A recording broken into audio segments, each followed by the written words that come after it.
Let's talk about some more critical appraisal reforms. So we've talked about replicability and reproducibility, theory, error detection, diversity. One thing we talked about before is that there's almost no negative results published in the psychology literature and more generally in the scientific literature. So one way to fix this is to try to find a way for negative results to get out there so that we can refute past false positives, correct the record, etc. Right now, it's very hard to do. I've showed you this graph before showing that many sciences publish the vast majority of their findings are quote unquote discoveries or positive findings, significant results, and psychology is among the worst here. So what are some ways that we might make it easier for null results or negative results to make it out there? Well, one is the mechanism I mentioned before, registered reports. So in principle, registered reports are supposed to separate the evaluation of the results from the evaluation of the methods. The editor and the journal decide whether or not something is worthy of being published based just on the methods. And then as long as the authors actually carry out those methods, it gets published regardless of the result. So this mechanism, in theory, if it works the way it's supposed to, it should allow more negative results to make it out there. So luckily, there have been a few studies that look at whether that's the case. It's still early days with registered reports, but we can start to look at whether the registered report literature looks different than the traditional literature. So one such project looked at the general literature. So we already know from past studies that there are very few negative results in the general literature, between 5 and 20%, according to these researchers. It's closer to 5% in psychology. And so then they compared this baseline to what does that look like among registered reports? Are there more negative results in the registered reports literature?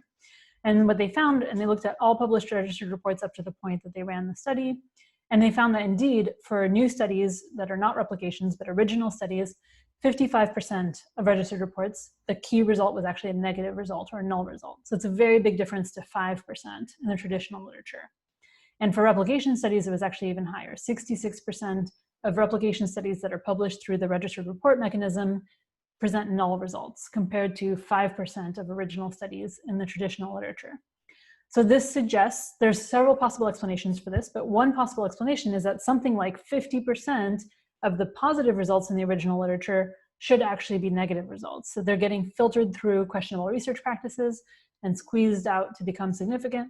Or it might mean that all the negative results are just getting file drawered, or probably some combination of those two. Looking more specifically at psychology, another team of researchers basically did the same thing. So this is an overlapping data set because it's just looking at psychology registered reports compared to the traditional literature in just psychology. So here, the traditional literature, the standard reports that they looked at, again, 95% of them showed a discovery, a significant result, positive result. And looking just at psychology registered reports, again, about 55% of them were negative results and about 45% were positive results. So we again see a huge drop in the number of positive results when we remove the filter, when we say we're not going to base the decision of whether to publish a study or not based on if it's significant. Then all of a sudden all these non-significant results come out. So this is probably a combination of tying journal editors' hands and saying you can't make the decision after you know the result, but also tying authors' hands and saying you have to follow your plan. You can't deviate from the plan if you want your paper to be published at this journal, because once you make the plan and once the journal accepts it in principle, you have to stick to that plan. You can add other things that are exploratory, but the central focus has to be what you said you would do ahead of time. So together, these results suggest that if the literature were unbiased, if researchers followed a plan and didn't let themselves be led astray by the flashy positive finding that they didn't expect, and if journal editors didn't let themselves be biased towards more flashy positive results, we would be seeing a lot more negative results. And probably some of the things that look like cool discoveries, like positive results, actually aren't. So it also suggests that the registered report mechanism might be a promising way to de-bias the literature, to allow these negative results to get out there more.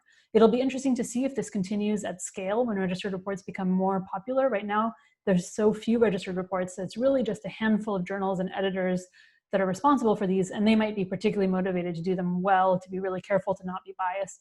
Maybe when this blows up and more people are doing them, more editors are handling them, who may be less knowledgeable or committed to the principle of registered reports, this might not work as well, but it is a promising avenue. Regardless, we will always need post-publication peer review. Even if we're able to make the peer review process more fair and less biased, it will still let some errors through. And if we really want to catch those errors and learn from them, then we need post-publication peer review. This just means we need to evaluate papers and make our evaluations public, even for papers that are already published, that already have the stamp of approval of a prestigious journal.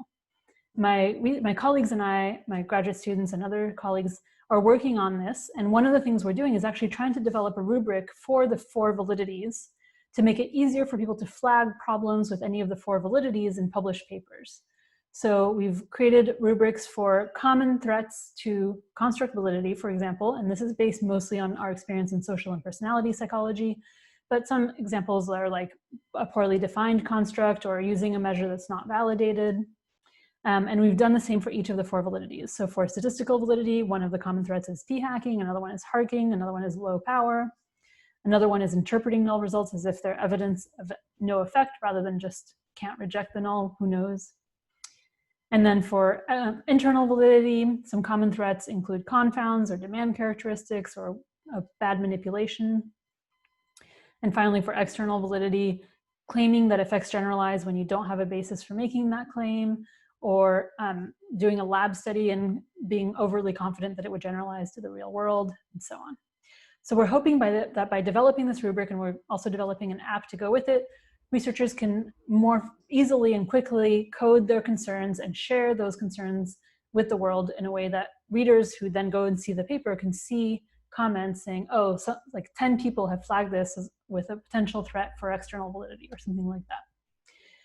There's other techniques for post-publication detection of errors. And specifically, there's these really cool techniques that have been developed based on a really simple statistical fact. That is that a distribution of p-values across multiple studies can tell us a lot about how likely it is that those results are true positives versus false positives. And so this is detecting bias in the literature. We don't necessarily know exactly which result is biased or how it got biased, but we can tell from looking at a set of p-values if it looks like those are all true positive effects or if it looks like they're contaminated by a lot of false positives.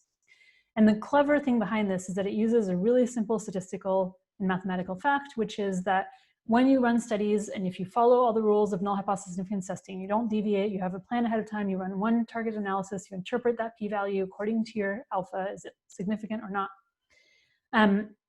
The distribution of p-values when there really is an effect, when the null hypothesis is false, is going to have a specific shape and it's going to be heavily right skewed. So here the x-axis is the p-values from 0 to 1. The y-axis is the density or frequency with which you should observe those p-values. And this cool website lets you change your power levels, basically how big your sample size is or effect size is, and see how the shape of the distribution changes. But at any level of power, it's always right skewed. There are always way more p-values close to 0 than close to 1. And this is assuming there's a real effect. All of this power, et cetera, is only relevant when there really is an effect, when the null hypothesis is false. But another thing you can tell here is that, for example, at 80% power, which is what I've set it to here, so first 80% of the p-values will be significant because that's what it means to have 80% power. 20% of the time, you won't get a significant result. Those will be false negatives. So 80% of the p-values are significant, p less than 0.05. And I've also asked this app to tell me what percentage of the p-values are in this specific range of 0.01 to 0.05. And it's telling me only 20% are in that range. So 80% are below 0.05, but only 20% are between 0.01 and 0.05, which means a full 60% are all the way to the left between 0 and 0.01. So when you do high-powered research and there really is an effect there, you should get very small p-values very often.